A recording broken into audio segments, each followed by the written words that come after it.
Hello, everyone, and welcome back to another edition of To The Point podcast. Everybody's doing well.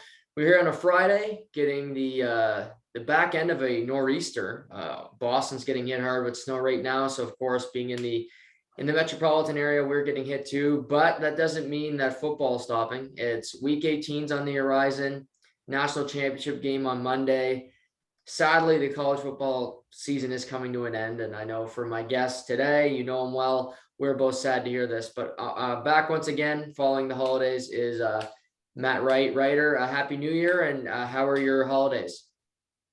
They were good, Jug. It was good to see you there a few weeks ago. I kind of felt like Andy Cohen on New Year's, a little overserved, but no, they were good and didn't do too much over the break. Kind of kept it quiet. Spent a little time with my family and with my girlfriend, and other than that, I watched a lot of sports, so it was kind of nice. And really looking forward to the actually New Year's. I watched the games with my dad, so that was kind of nice. Watched the college games with my father, and then looking forward to Week 18 this weekend, and then the national championship on Monday. Yeah, lots coming in the next couple of days, and then we kind of said before we went live, and in about 3 weeks, it's going to be about misery for you and me because, well, for you don't have hockey, you can't coach right now. Me, this is all I do, and when you get to all-star games, that's when I really get depressed because I cannot watch any of that garbage, any sport. But I was going to start by talking about the national championship, but I wanted to bring up something that, this week that came to light. I'm sure you saw it, that there's some rumors going around. Bruce Feldman at The Athletic tweeted that Jim Harbaugh of Michigan he'd be interested in going back to the NFL.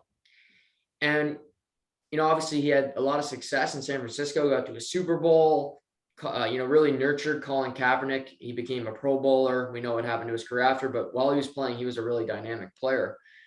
What do you think of Harbaugh as a coaching candidate? As I'm sure we'll see about 7 to 8 firings come Monday morning in the NFL.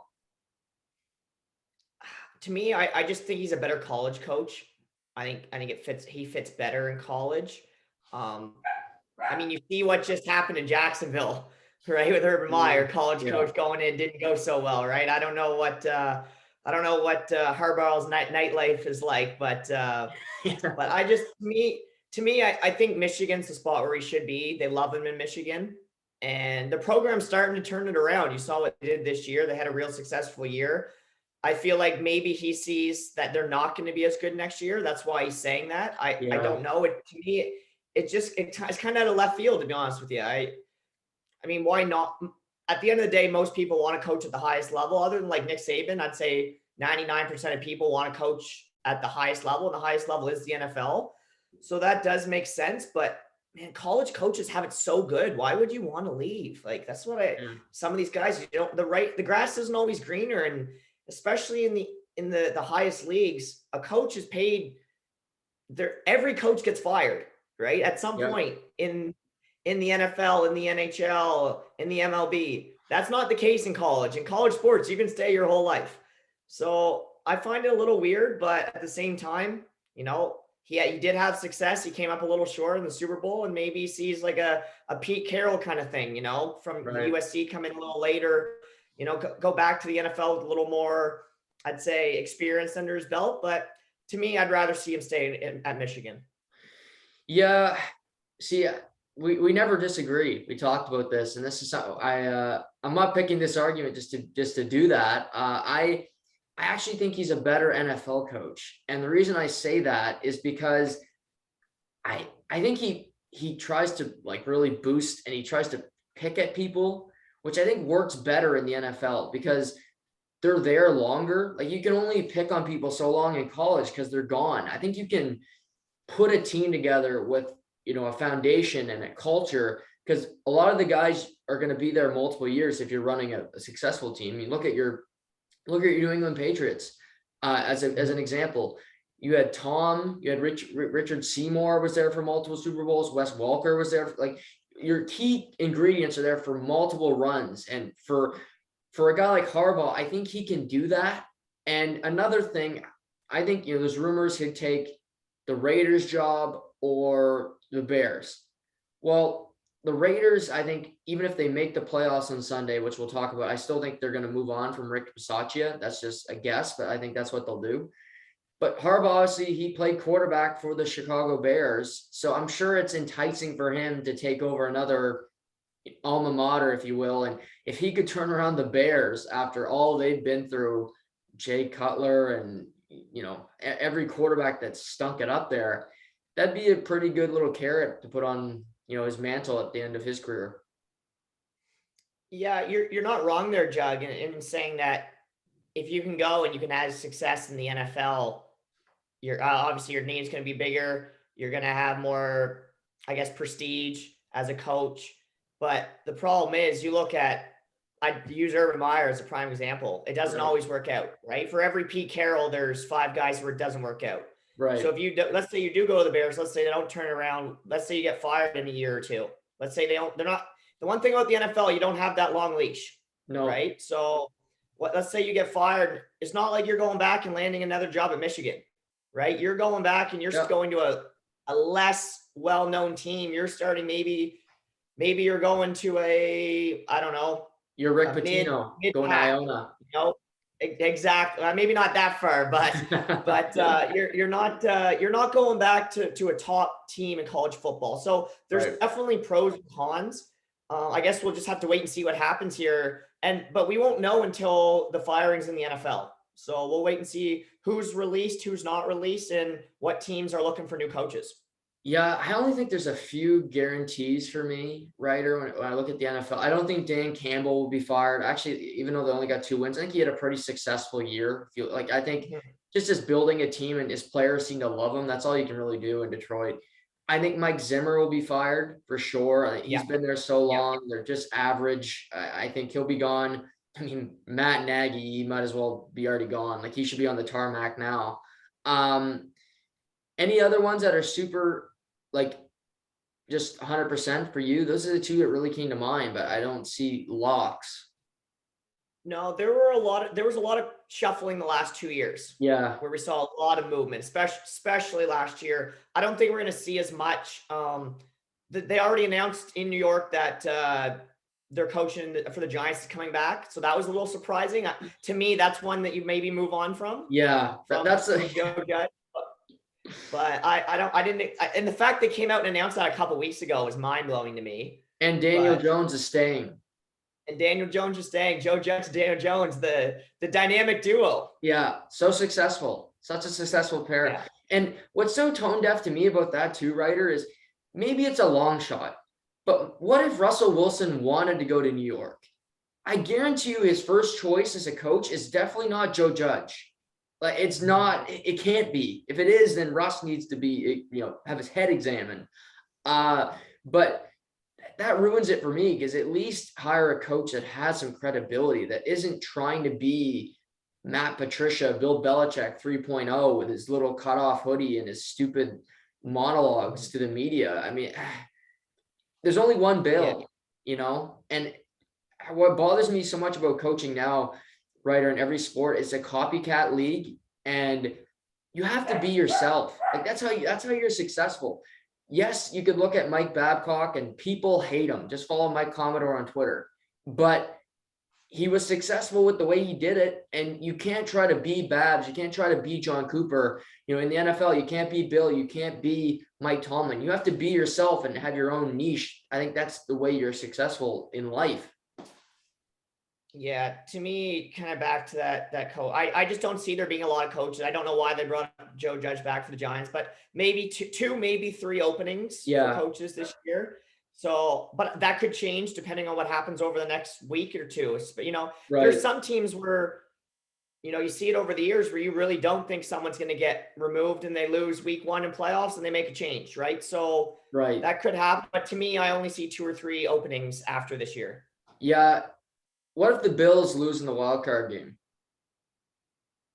No, I think they'll keep him for another year at least. I think they've done enough in the regular season.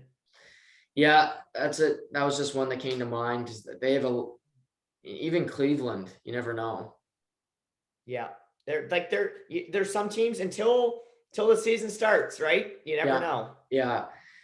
Let's pivot to let's talk about Kirk Herbstreit before we talk about the national championship game, because I know me and you were both fans of Kirk Herbstreit. I think him and Chris Fowler call a great game. I believe they're calling the Denver Kansas City game tomorrow on the mothership. So they'll call the first one. Then the Monday night crew will do the Eagles Cowboys in the primetime slot.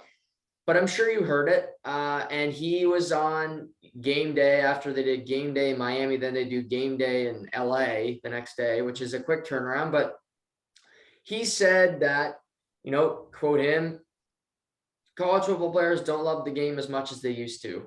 Back in our day, we played in bowl games because we love the sport. What did you make of those comments, and do you agree with him?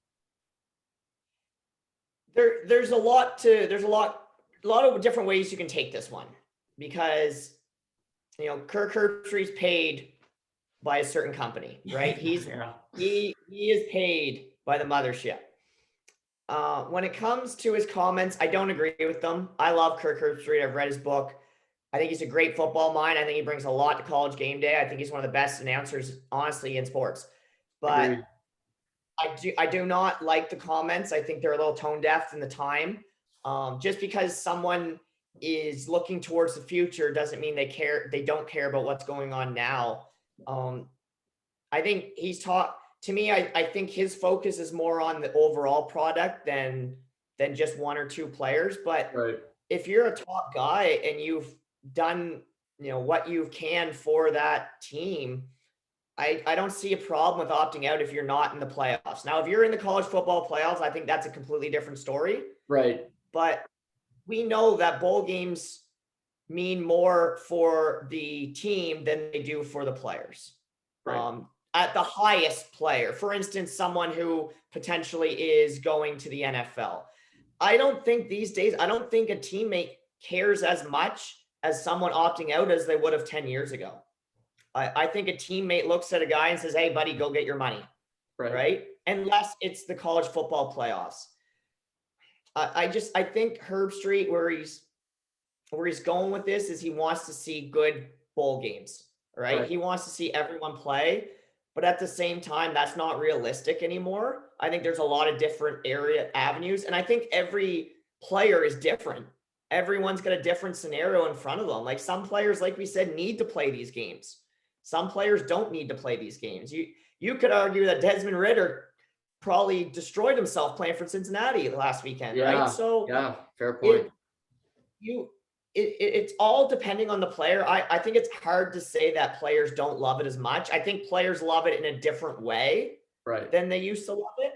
I think take, our parents where there's no cell phones, there's no internet, where you just go outside and play sports, right? Those days of doing that are done, right? And I think me and you are a prime example of that kind of technology switch where, when I was probably 10 years old and under, it was just go outside and play. And then you really started to see in my teenage years, technology being moved in, Xbox, GameCube, all that kind of fun stuff back in the day. Yeah. Now people would laugh at GameCube. They wouldn't even know what it is, but it definitely switched. But I don't think that players love the game any less. I just think they love it in a different way. And if you're a player who thinks that, maybe some players think they've already done enough for the school, or, I've done everything I can, and to play in a bowl game that, like I said, you could potentially get hurt. And it's all depending on the player. There's a lot of ways you can look at it. I don't agree with his comments. I don't hate the comments in the sense that I do kind of understand what he's getting at. He just kind of wants to see good college football bowl games, which we all want to see, right? I guarantee less people tuned into the Pittsburgh game because Kenny Pickett wasn't playing. Right. So I get where he's coming from. He works for a company. Would he make the same comments in 10 years if he's not on game day? I don't know. But I think they were a little out of left field. But at the same time, I think things have just changed in the world and he has to accept that. Yeah, I agree with pretty much everything you said. And like you said, it's an individual decision. We see how much money these players can make. It came out this week. I heard it on Dan Patrick. Bryce Young made $1.3 million this year. with NIL, name, image, and likeness, which is great. I love hearing that stuff because those kids should make as much money as they can because that corrupt organization that is the NCAA kept them from, imagine how much money Reggie Bush would have made, Ryder. The fact he got his Heisman strip for getting a couple bucks and a bag of bacon. I mean, imagine what he was doing if he was playing now. It would be crazy. But I think Kirk, like you said, he works for the mothership. Every bowl game other than I think like 2 is on the mothership. And would the game on December 28th between Pitt and Michigan State been better if Kenny Pickett, Kenneth Walker III were playing? Yeah, of course. Even though that game was still pretty competitive. It was still a decent game. But, I mean, you look at it, Ryder. The college football semifinals were the worst bowl games of any. I mean, they were terrible, and they are every year. It doesn't matter if it's Cincinnati, non-power 5, which I heard some SEC people say, oh, that's why you never put a team in. Okay, that's why you never put Michigan in then, because they lost worse. That game was worse. And, you look at the Rose Bowl. How many players sat out of that game? A ton. Ohio State had players all across the field, but that game was unbelievable. That was one of the best football games of the year. I loved every second of that game. It was chaotic, but there's so much money now. And I think it just depends on your situation. Like Jack Cohn, for going back to home for you, he's going to play for Notre Dame because he's a senior and that's 98% chance that's the last football game he's ever going to play in his life. Right. Kyle Hamilton, Kyron Williams. I mean, if I'm a running back, there's a 0% chance I'd play in a bowl game because you have about 3 years in the NFL to make money and then you're done. I mean, you just look at it. So what did you make of bowl season as a whole? I love bowl season. It gives me, I know you just every night there's a different, don't get me wrong. There's some bowl games that you tune in for and maybe 20 minutes later, you're like, what am I doing watching this? Right. Coach is getting covered in mail. I don't know how I feel about that one. But all in all, I do love bowl season. I think it gives an opportunity to see cool matchups. I think it gives an opportunity for different players to shine that might not get the attention during the regular season. Right. I wish they did a better job of the locations of the bowl games in compared to what teams are playing those bowl games. Because you see some bowl games are packed and others hardly anyone there. But then you have a game, let's say in San Diego, where you have Boston College playing Rutgers. It's like, what are they doing out there? Right. I wish they did a better job of matching, I guess, location to team. But I love bowl games. I wish the New Year's games would have been better. I think the national championship is going to be a great game. Yeah. But for the people who say there's too many bowl games, I disagree. I really do. I just think that what's that? Exactly. I think that it's an opportunity to show football around the country that, some people don't get to see. Right. And kudos to us, even though it didn't happen because of COVID. There was going to be a Christmas Eve game this year, the Hawaii Bowl, but it was stripped from us the day of. I remember I texted you that day and I was I was so irate because I wanted to watch that game so bad. But yeah, I mean, we talk about bucket list, that Rose Bowl on New Year's would be pretty damn cool to be at, because that venue is fantastic. And then, I mean, that game, man, I feel bad for Utah because I think if Cam Rising doesn't get hurt, they win that game, even with Stroud playing as well as he did. Yeah, that was unfortunate. And the whole game I was watching and I was saying, Utah, you just got to score one more. Like they were always had the lead, but never enough to put them away. Like they were standing on their throat, but they didn't step down. Had them, and can't give an offensive team like Ohio State the chance to stay in the game. Really, it was an awesome game though. I loved it. I loved everything. That was my favorite bowl game by far. Me too. Not even close. I thought it was really all the New Year's bowl games were pretty good. Obviously it was a tough day for you at Notre Dame with that colossal choke job, but that was a good game. Yeah, we'll move past that. National championship Monday night. I still don't know why they play this game on Monday. I hate that. That's one thing I hate about the scheduling of it. I hate that. Super Bowl is played on a Sunday because NFL is on Sundays, but nevertheless, I don't. It's the same with college basketball. Yeah, you're Same, right. same college basketball. They have the championship on a Monday. I don't get it either. Very And the strange. game starts like 9:30 our time, which is always Yeah. fantastic. But like you said earlier, I think this is going to be obviously Georgia, Alabama, the rematch of the conference title game where Alabama just blew out Georgia, where Georgia came in a overwhelming favorite. And Georgia answered a lot of questions in that semifinal where Stetson Bennett, I thought, had his game of the year. He played phenomenal. He looked like a guy that can play. I don't think he'll be an NFL guy, but he's a good college quarterback, and we've seen him win national championships before, a guy like him. But what are you expecting Monday night in the national championship game? I'm expecting a close game. I said that last year, it was a blowout, but I'm expecting a real close game. I hate to say it with Alabama because I'm not the biggest Alabama fan, but at the same time, I think you're looking at the two best teams in the country playing for national championship. So at the end of the day, that's what you want. Two best teams in the country playing it out. To me, I think Georgia's going to have to be much better defensively. Yep. I think their bread and butter all year, everyone talks about their defense. But let's see what your defense can do. I think they have to do a better job just like disguising their blitzes. I think that they didn't do a very good job with their blitzes against Alabama last time. And I think their safeties and their cornerbacks were terrible last time against Alabama. So I think that their safeties and their cornerbacks have to be a huge, huge part of the game on Monday. And for Georgia, I think they just have to run the ball. And I think if they have to get the run established early, I think they have to take kind of a more NFL approach to this game in the sense they have to run the ball and then open up the play action, get Stetson Bennett to hit some passes.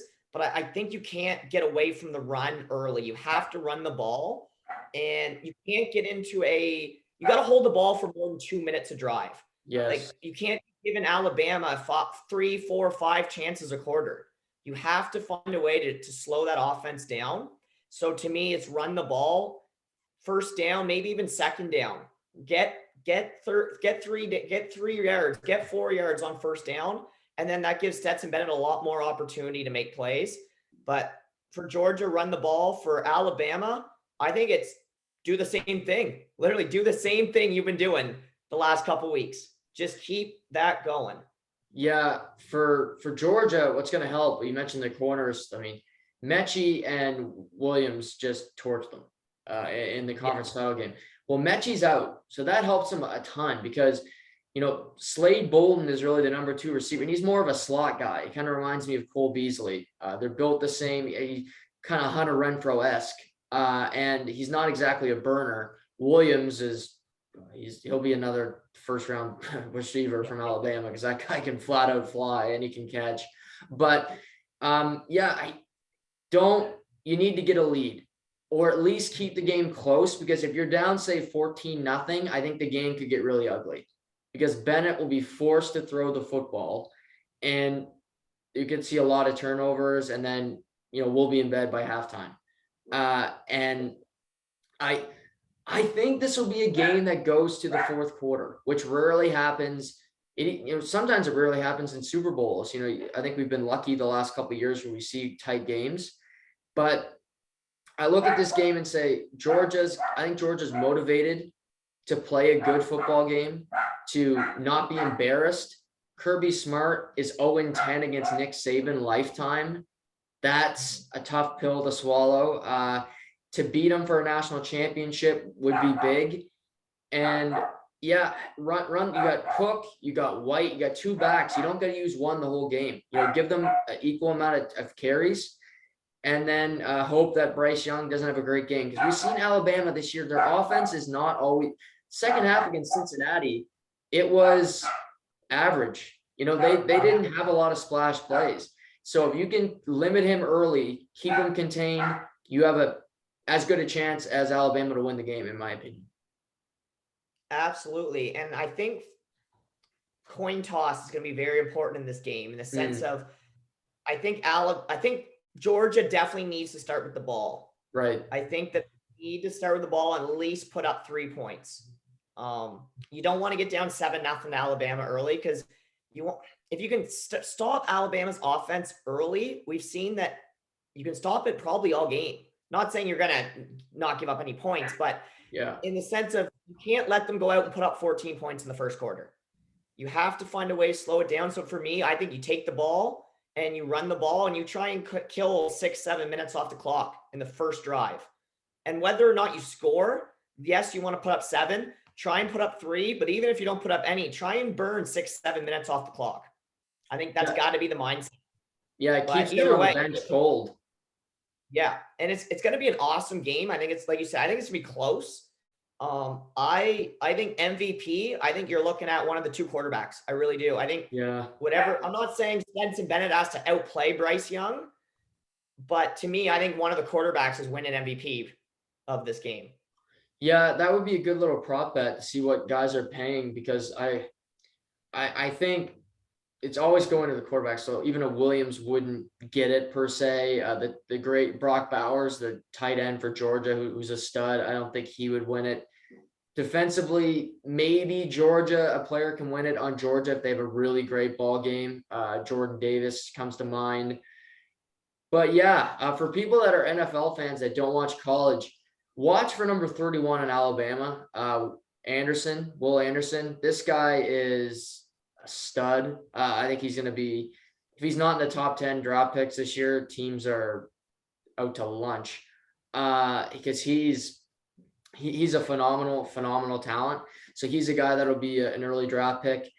And Georgia, I think we'll have a few players drafted in the first round as well coming up. So should be a great game. We'll see who comes out on top on Monday. I got to give you your kudos. We had our little bet before the year that the Raiders or Broncos would have the better record. You've won the bet. Next time I see you, I'll give you your $20 or maybe a case of beer, whatever you prefer. And to your credit, the Raiders, they looked dead to rights, and they were in big trouble. And Derek Carr was playing poor, and the team was in flux, and they've gone through a lot this year. I mean, John Gruden with the racial and everything that went there, and Henry Ruggs III, obviously that terrible car accident that was so unfortunate. And then they had a player get released because he was on Instagram with a handgun saying how he was going to use it. Yeah. And then they had a player last week before the game, he was arrested for DUI in his car at around 4 a.m. So it's been a crazy year in Vegas, but they upset the Colts. The first time this year, a team that's beaten the Colts when Jonathan Taylor rushes for over 100 yards. And now they're in a win and you're in situation with the Chargers, Sunday Night Football. What do you like their chances of winning this game, Ryder? Your Raiders. To me, it's the game of the weekend. Yeah. I love that Sunday night last game of the regular season. We're going to see a lot. Man, I don't know if I like it or like them to win or not. The Chargers are such a good football team. And by good, I mean they're hot and cold. And I feel like the Raiders are the same way. The Raiders both these teams are so hot and cold. And we could see a blowout either way. We could see a close game. We could see a great game. We could see a terrible game. I think both teams are sneaky good in the sense of I don't think anyone wants to play either one of them. No. With with everything the Raiders have been through this year, I would like to see the Raiders win. Right. And I think the Chargers are going to be a better team next year than the Raiders. So agreed. Yeah. I think the Chargers are going to be there. I think the Chargers are going to have a lot of playoffs in the next 10 years. I don't know about the Raiders. I really don't. I think this might be maybe in the next 5 years, this might be their only chance at the playoffs. So I want to see the Raiders win. Now there's a crazy thing going on that if Jacksonville beats the Colts, did you hear that? Yeah. I mean, the way Jacksonville played last week, I think I have a better chance of beating the Colts than Jacksonville. That's why I said me and you could go play defense for Ohio State. Yeah, honestly. Yeah. But if Jacksonville beats the Colts, then both teams, the Raiders and the Chargers, only need a tie to make it in, where they could just kneel down all game, both of them, and make it in the playoffs. Imagine. Now, Jug, would you do that? Let's say I'm coaching the Raiders, you're coaching the Chargers, or we're owners. We're owners of the Chargers and the Raiders. Would you do that? I don't think I would, because it's division. You know, say it's Raiders versus Packers. You're in two different conferences.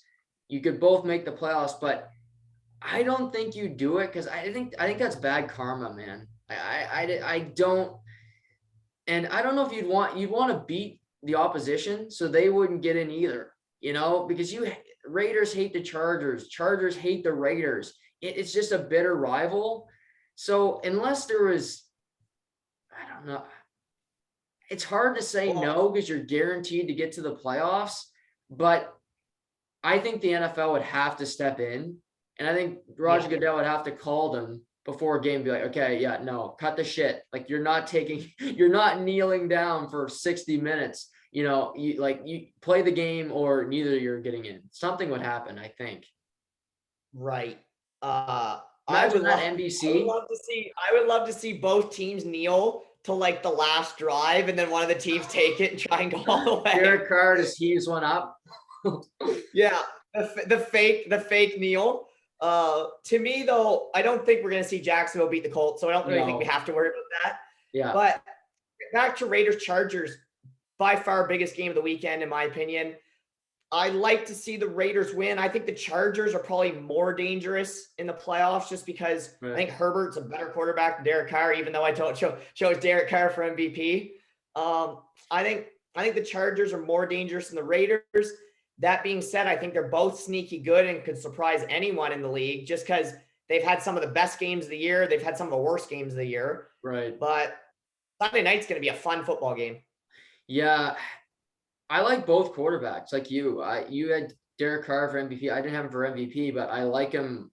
I like him like you more than most people, because most people are like, oh, the Raiders always stink. It's Derek. It's not Derek Carr. He's had a terrible defense for 5 years. Finally, he gets a decent one. Look, he's in a position to make the playoffs.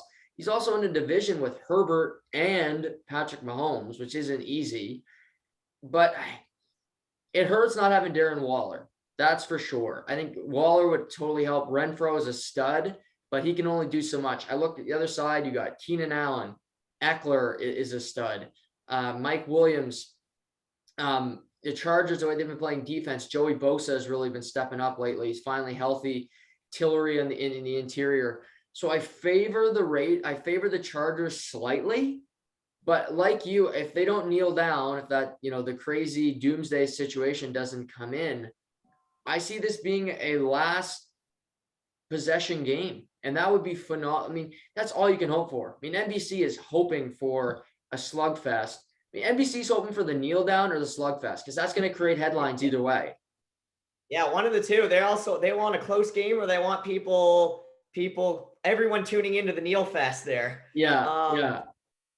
Yeah, I honestly, I would be happy with either team making it in though. Like, I'm a fan of the Chargers, like not in the same extent of, a Patriots actual fandom, but I'm a fan of their team, what they're doing with the Chargers and with the Raiders. I everything they've been through, I wouldn't mind seeing them get into. I've been a fan of the Raiders. I've I wanted to see them do well, especially with our bet.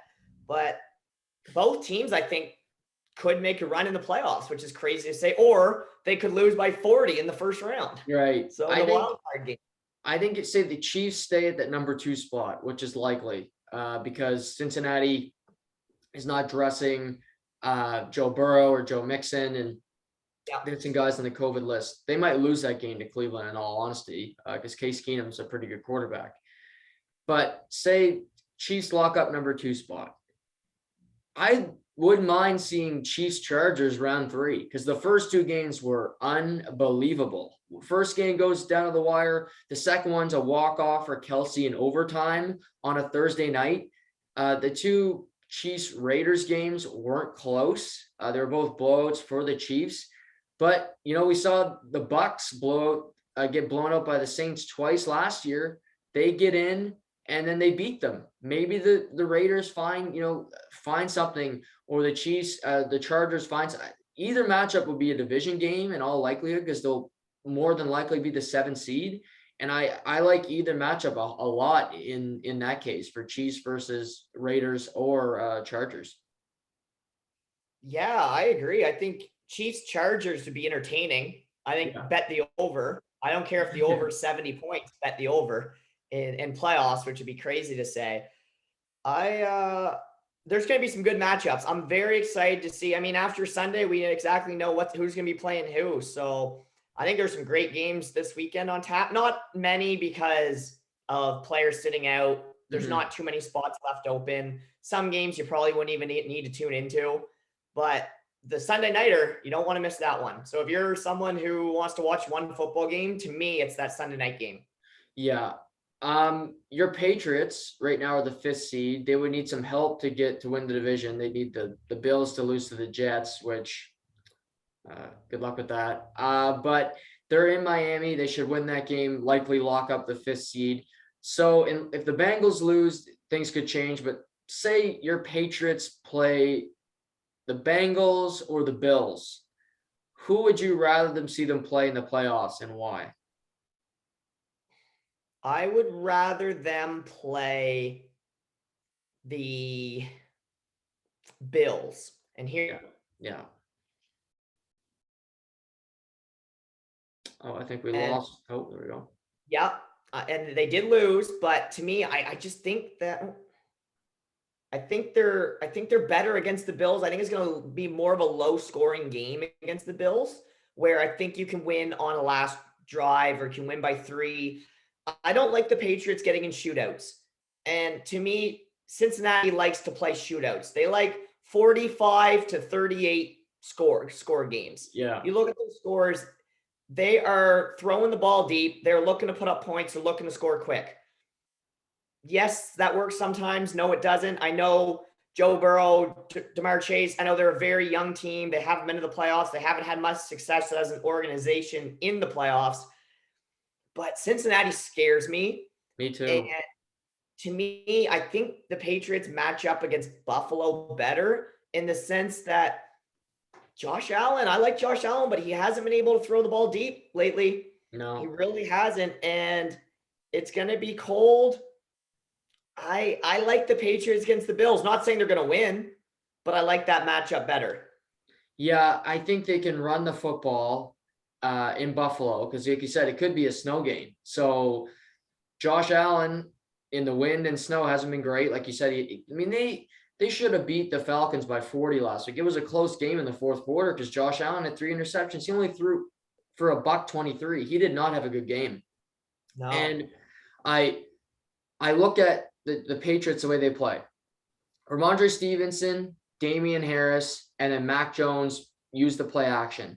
And it's tough to gauge. Like you said, last week's game against Jacksonville, Mac Jones played like a stud, but who wouldn't against Jacksonville? That was a pathetic excuse of a football game that they played last week.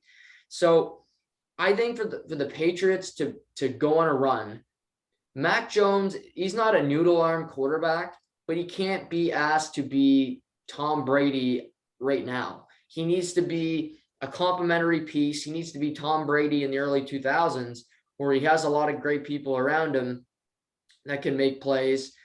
He's got receivers that he clearly likes. Jacoby Myers makes every 3rd down catch that you throw at him. He's a big play guy.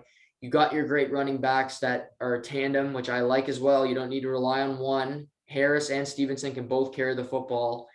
And they got a defense. I mean, you have a defense that forces 3 turnovers a game. You can beat anybody. But I would still rather play the Bills because the Bills turn the ball over like it's going out of style. And they also, the Bengals, like you said, they're a young team, but they don't care. Like Joe Burrow, Jamar Chase, they're young. They're too young and dumb to, they just don't know. They're just like, okay, we'll go to the playoffs. We'll wing it all over the field. Joe Burrow's got a cigar. He's feeling confident. And I just think he doesn't, he's ready to play anytime, anywhere. I agree. And the fact that the game would be in Cincinnati, I would rather go to Buffalo if I'm the Patriots. I think the Patriots can scheme stuff together. If the game was in New England, I think I'd maybe play Cincinnati. But the fact they have to go somewhere regardless, I think I'd rather go to Buffalo. But it's gonna be a good game. Whoever they play, the Patriots. I mean, they honestly, Bill Belichick may be coach of the year. Like, it's crazy to say. I know there's some other good coaches who probably deserve it, but to me, man, Bill Belichick should be in the talk at least for coach of the year.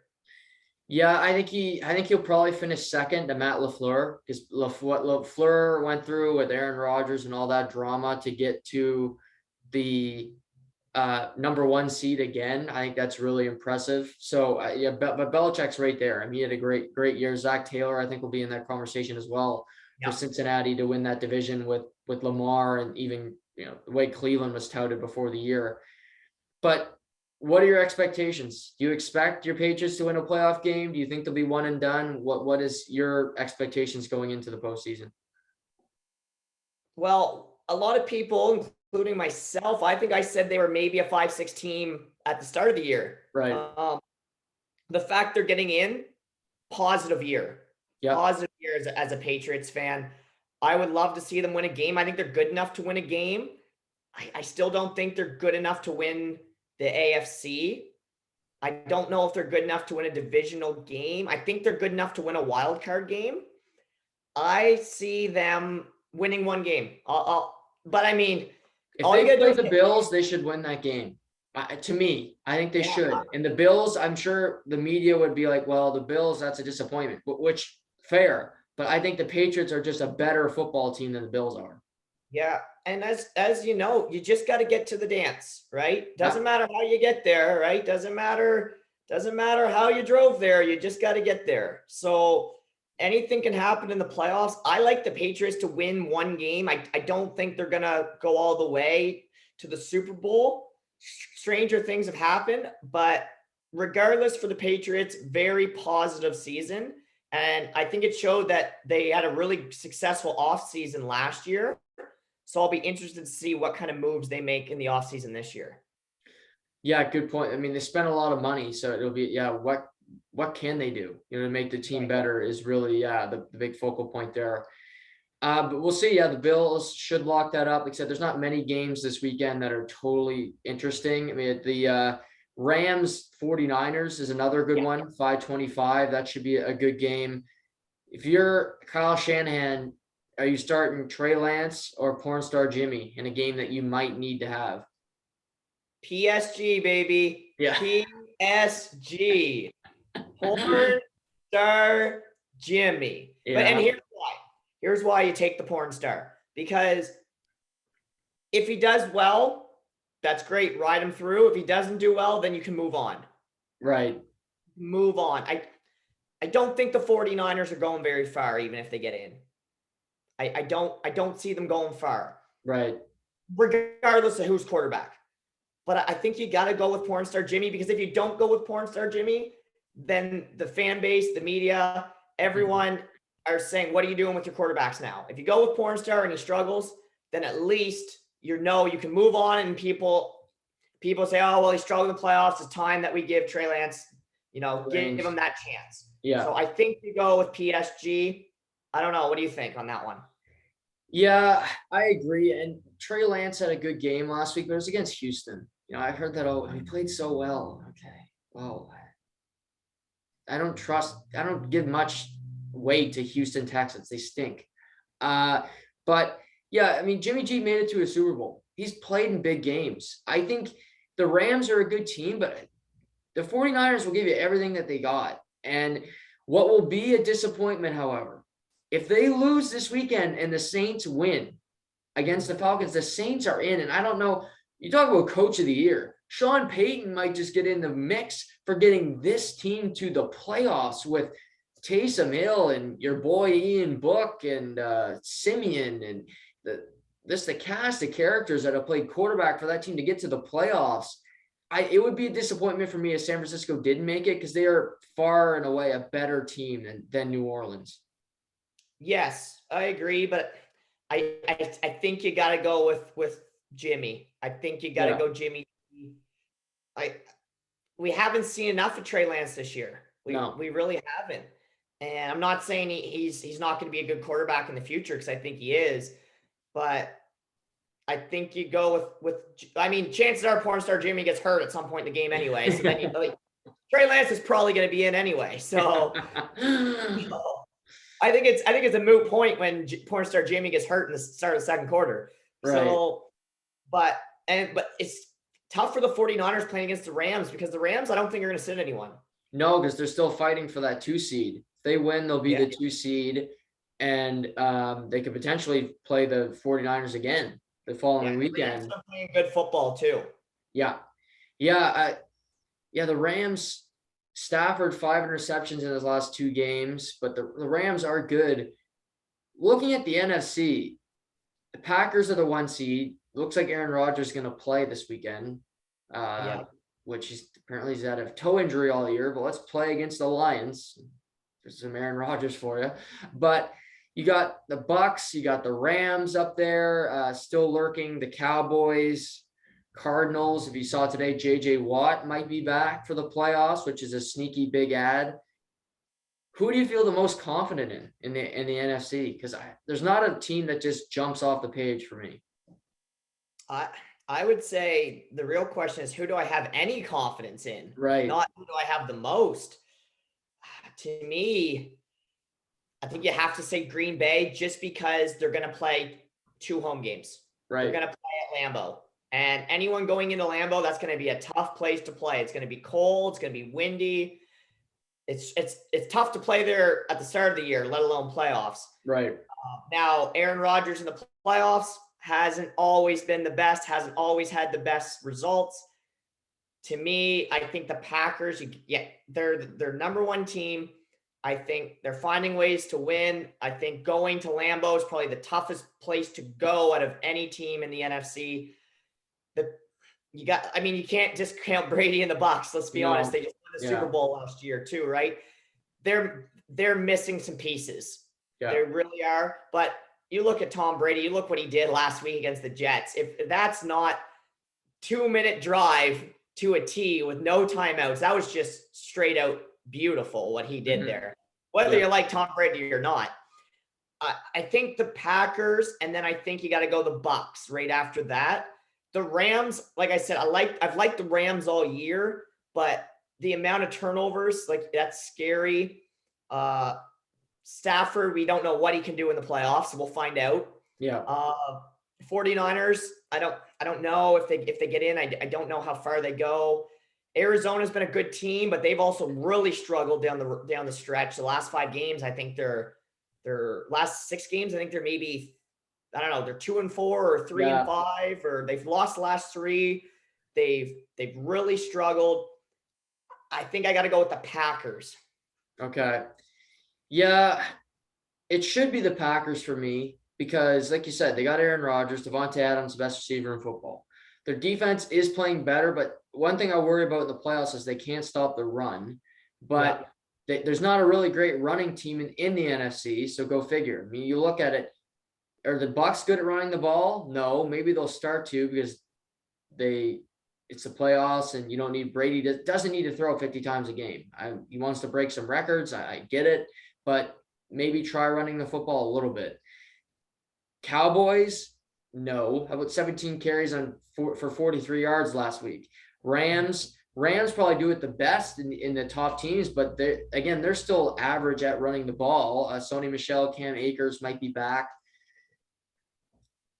I would still go with the Bucs, and maybe it's because I picked them to get back to the Super Bowl before the year started, so I will admit that. But again, it's hard. Betting against Brady is like betting against, is like betting to win the Powerball. I mean, it's not, you're not going to do it. But I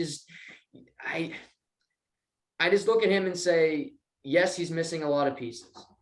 And yes, his defense is battered, and that's the reason they won last year. Brady didn't play that great in the playoffs last year. His defense, that NFC Championship game at Lambeau that you mentioned, his defense won him that one. 3 getting turnovers, getting big stops down the stretch. He had 3 interceptions. But he knows how to play in these games. You want to talk about the legacy and the talk. If he wins the Super Bowl without all Chris Godwin and without Leonard Fournette and without Jason Pierre-Paul, it's even more of a story. It's even a better one. And if not the Bucks, and this team will probably lose in the wild card game, but this is the team sneaky team. I think it's the most talented team in the NFC, but they upset me. It's the Cowboys. The Cowboys are loaded, man. The Cowboys should be a favorite. But Dak Prescott, I don't know what's happened to him. He's been taken over by another person. Their offense is not there. Micah Parsons, DeMarcus Lawrence, Randy Gregory, Trayvon Diggs. That defense is legit. But for some reason, I feel like they'll play the Cardinals in the wild card game and lose. But the Cowboys are the other team for me that I think should be right up there with the Packers and with the Buccaneers. The Cowboys are good. I just think over the last 5 to even 10 years, no one has 25. any faith. Yeah, sure. We can go back that far, but I don't think anyone has any faith in the Cowboys. No, I have none. None. Like none. The Cowboys could have the roster of one of the all-star teams. Right. Still, you'd have no faith in the Cowboys. It doesn't matter what, until the Cowboys win, you're not going to have any faith in them. Right. So, but they're kind of like a Leaf syndrome. Yes, 100%. But like, and my dad loves the Cowboys too. He's a Patriots Cowboys, two weird, like Patriots Cowboys. I don't know how you like both. Just don't get me started there. Wow. But he likes America's teams. The Cowboys, I mean, don't get me wrong. The media would love to see the Cowboys win a couple games. I mean, the Cowboys are the most profitable team in the league. They're America's team. Yeah. Right. So you want to see them do well. I kind of hope they do, to be honest with you. If you just Jerry Jones, I'd love to see that guy go on a run, be hilarious. But I just don't have any faith either, man. I really don't. Can the Patriots play the Cowboys in the first round? Because as of right now, it would be, if the playoffs started today, it would be Philadelphia against the Rams. But Philadelphia, they're playing the Cowboys. They might lose. San Francisco, who knows how that goes. Like you said, New Orleans still has a chance to get in there, which is just mind-boggling. Mind-blowing. Yeah, that they might get in. Tampa against San Francisco. That wouldn't be an easy game for Tampa but honestly, I'd rather play San Francisco or Arizona than play Philly. Yes. Because Philly can run the football and they know their identity and they know they have nothing to lose. Philadelphia.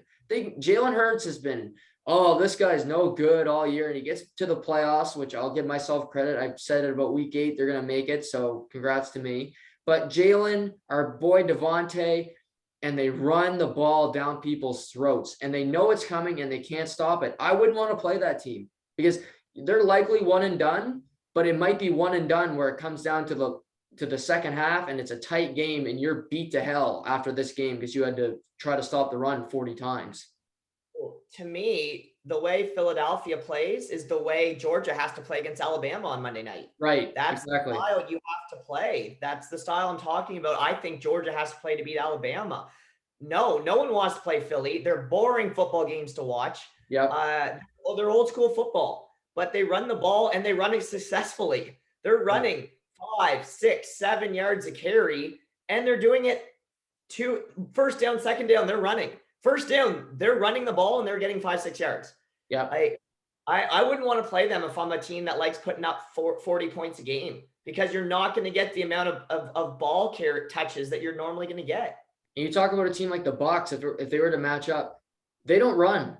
Brady throws. If you have his possessions when they have 3 and outs, they're 40 seconds because he just throws the ball incomplete.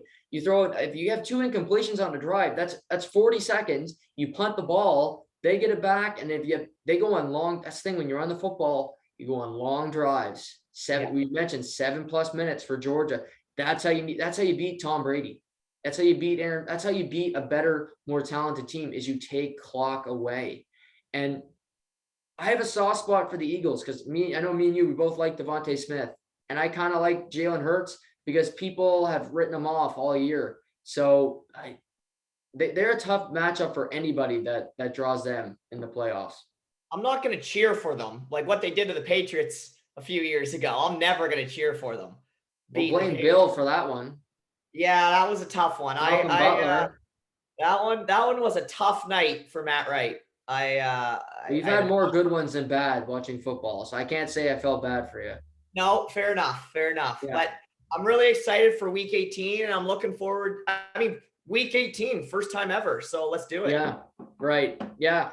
Before we wrap today, I wanted to get your thoughts on Hub Arkush, who's a writer for the Chicago Bears. And he said, I talked about this at length yesterday because it just sounded so fascinating, that he would not be voting for Aaron Rodgers for MVP, basically because he's a bad guy, he's a jerk, and because he did not get vaccinated. And MVP is supposed to be about what you do on the field. What do you make of this cat, and that he had the guts to come out and say this publicly? Well, the fact he came out and said it publicly, very interesting. I don't know what his intentions were there in the sense of maybe trying to get his name out there more to the public. I don't know. Maybe he just feels so strongly about this that he felt like he had to write about this and say it. To me, listen, I played with a lot of shitty guys. Not I wouldn't say a lot. I played with some. We all have. We all have. Everyone's played with players they don't. I mean, I guarantee the Tampa Bay Bucks were playing with someone that they probably weren't a big fan of. Okay. Yeah. But just because you don't like a guy doesn't mean you can take away his talent. Right. And I think that Aaron Rodgers is probably going to be the MVP. And if I was voting, I don't know, Brady, Rodgers, I'd probably vote Taylor, to be honest with you. But I don't like the comments, because whether or not you like him as a person doesn't mean it has nothing to do with what he does for the team. And he's saying that because he didn't get vaccinated, which, that's what he did was wrong. I will agree. I think what he did was wrong. I think we talked about it earlier in the year. Yeah. And you may not like him, but I think he has been more valuable to his team than probably anyone else in the league. So, right. So to me, I don't see, if that's the stance you want to have, okay, that's fine. But the other thing is, I'm not a big fan of people coming out and saying before they're voting they're not voting for this guy or not, or air voting. I think that's a very gray area. I think that, to me, everyone's vote should be announced afterwards. Agreed. But I don't think that you should be announcing who you're voting for beforehand, because I think that can influence things. And I think that if you announce who you're voting for beforehand in any sport, I think you should lose your vote. But I think your vote should be public afterwards.